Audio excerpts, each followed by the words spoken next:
Good morning, South. Please stand for the Pledge of Allegiance with the South Cultural Society. I pledge allegiance to the flag of the United States of America and to the republic for which it stands, one nation, under God, indivisible, with liberty and justice for all.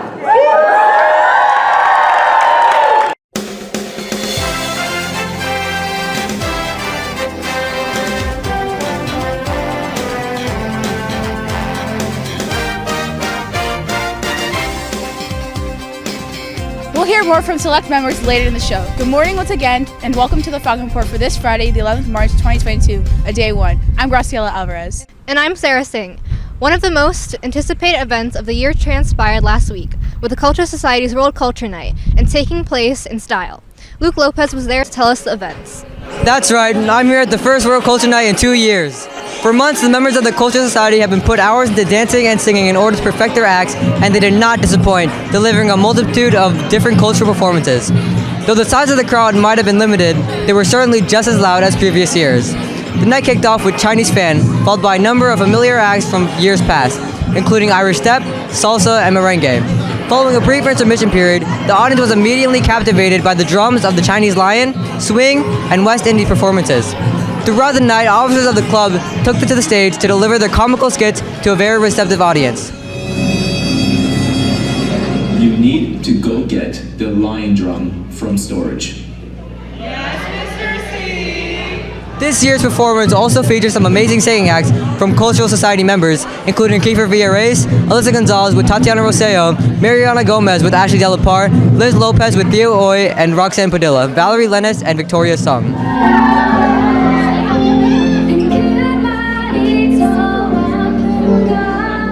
A new addition to this year's show was a reggaeton act, which featured some Panamanian dance styles to the club.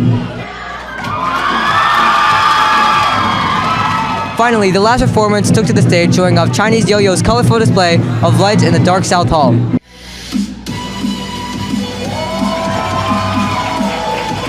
The night came to an end with some heartfelt goodbyes from the leaders and advisors of the Cultural Society as they give their final bows. We'll hear from participants of World Culture Night later on in the show. For the Falcon Report, I'm Luke Lopez. Two accomplished seniors received a huge recognition ninth period Tuesday. It is my privilege to announce the valedictorian and salutatorian for the class of 2022. The salutatorian of this year's class, Connor Menzies, and the valedictorian, Samir Singh, were honored by the principal. Both earned averages north of 110, certainly giving younger students a standard to strive for. And Samir also received a second honor, earning the rank of National Merit Finalist, an honor afforded to fewer than 1% of America's graduating seniors each year. Congratulations. Okay. We will get to meet the class of 2022's leading scholars in an interview later this month. Earlier last week, volunteers from various grades jumped at the opportunity to paint with those in Miss Suzanne Green's class. The volunteers partnered with each other and were given the freedom to paint anything they wanted. By utilizing an array of colors and materials, their drawings each had their own unique perspectives and personalities. As students engaged with one another, they were able to work together and incorporate different artistic ideas.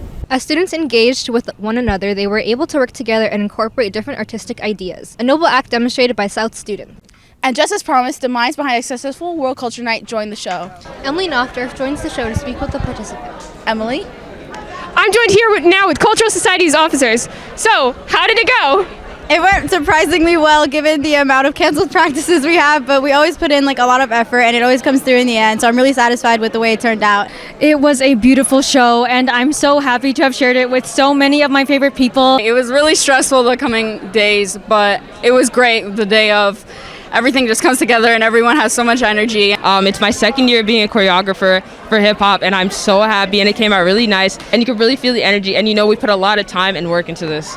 So for those of you who won't be here next year, what are you going to miss the most? And for those who are going to be here next year, what are you looking forward to most doing this again? I'm going to be excited to connect with more underclassmen as they become officers, and I can't wait to take more leadership roles. I'm going to miss honestly everything. The audience, all my peers, and also learning new choreography. I'm going to miss choreographing with Megan because we've done Mexican skirt together ever since we were in 9th grade. I am definitely going to miss my underclassmen the most. It has been such a pleasure getting to know them and see them grow into such amazing people, especially my sophomores. They are my favorites. And what does cultural society mean to you? It's just something that basically keeps me going during the days that I know that I'm tired and stressed out. For me, cultural society is such a great representation of our diverse student body, especially World Culture Night. It feels like a family, it feels like home. I would recommend everyone to do this. Please do this, because I started really late, and I wish I started 7th grade because this is so much fun. Cultural means basically my entire experience here at South. It feels like family to me. I'm just really thankful to have had this opportunity. Cultural really is just such a huge, big family that I'm really happy that I'm a part of. And it's just such a good integration of culture, community, and performance. Well, thank you all so much for joining us. Back to you. When the Falcon Report returns, we'll learn more about some class projects. But first, a bird's eye view of the class of 2026 bake sale. The Falcon Report will be right back.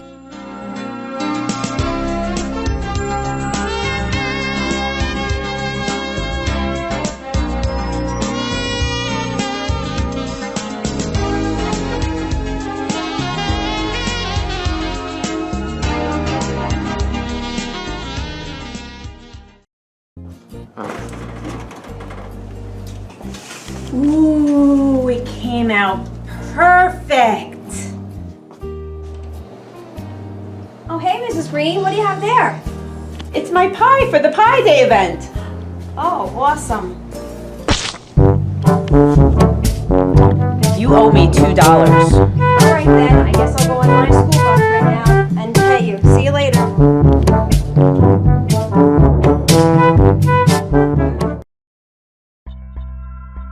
You have to pay your dues. Do I really have to pay them?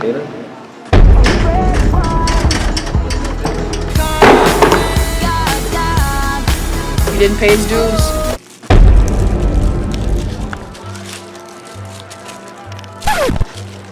Hey, where's Larry? Didn't pay his dues.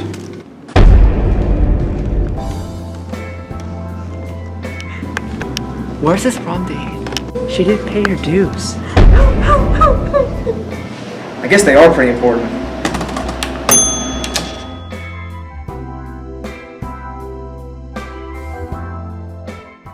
Fun with Oobleck in science classes last week.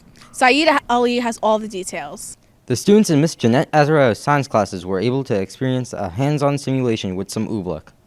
The class used oobleck to model the asthenosphere, the layer in between the lithosphere and the mantle. Due to the asthenosphere's peculiar properties, it takes on the characteristics of both a solid and a liquid, similarly displayed in oobleck.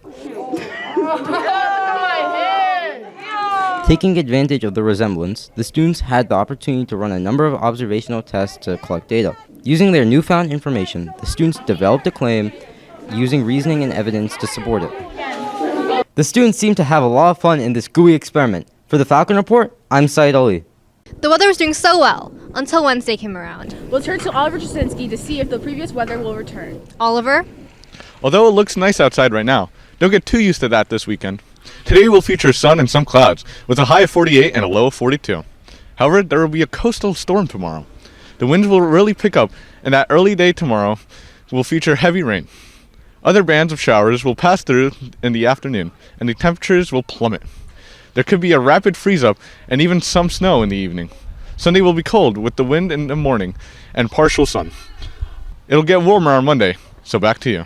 Seems like success on the track continues as South's own Tori Daniels headed to states. Alina Trzynski spoke to Tori about her journey. They join us now. Thanks, ladies. This past weekend, the Winter Track State Championships took place, and South's very own Tori Daniels was among the invitees. Saturday morning, Tori Daniels took her athleticism to Ocean Breeze, Staten Island. There she was among the best of the best, and even in this elite company, Tori stood out. She ran the 300 meters in an impressive 40 seconds, winning her second of all public school students and third overall.